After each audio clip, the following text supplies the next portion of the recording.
What is a first-party special needs trust? Have you ever wondered how individuals with disabilities can manage their own assets while still receiving essential government benefits?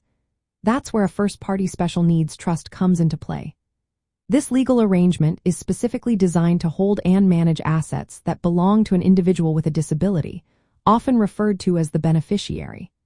The trust is funded with the beneficiary's own money, which could come from a settlement, inheritance, or personal savings. The main goal of a first-party special needs trust is to allow the beneficiary to keep their eligibility for means-tested government benefits, like supplemental security, income, and Medicaid.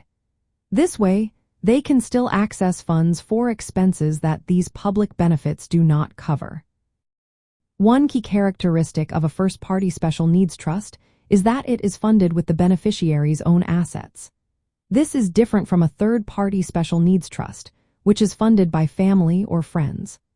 To qualify as a first-party special needs trust, it must meet certain federal legal standards, particularly those set by the Omnibus Budget Reconciliation Act of 1993. The trust must be established by the beneficiary's parent, grandparent, legal guardian, or a court. Since the Special Needs Trust Fairness Act of 2016, an individual with capacity can also set up their own first-party special needs trust. By placing assets into this type of trust, those assets are not counted as available resources for government benefit eligibility. This means the beneficiary can continue receiving supplemental security income, Medicaid, and other public assistance while using the trust funds for additional needs. The funds in a first-party special needs trust can cover various expenses not included in government benefits. This can include education, therapy, transportation, recreation, and other quality-of-life costs. However, it is important to note that first-party special needs trusts usually include a payback clause. This means that when the beneficiary passes away, any remaining trust assets must be used to reimburse the state Medicaid program for benefits provided during their lifetime. There are also age considerations to keep in mind. Federal law does not allow a standalone first-party special needs trust for anyone who is 65 years or older.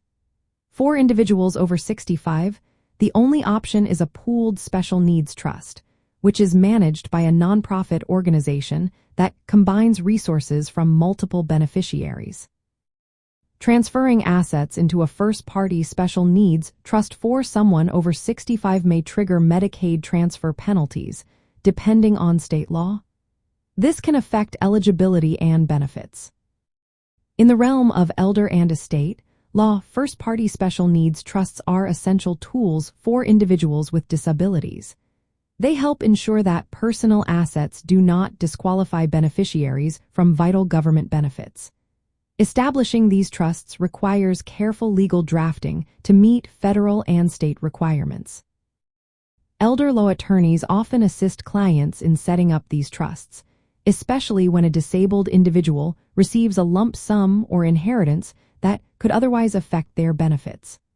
A first-party special needs trust is a practical solution for managing assets while preserving access to critical support services.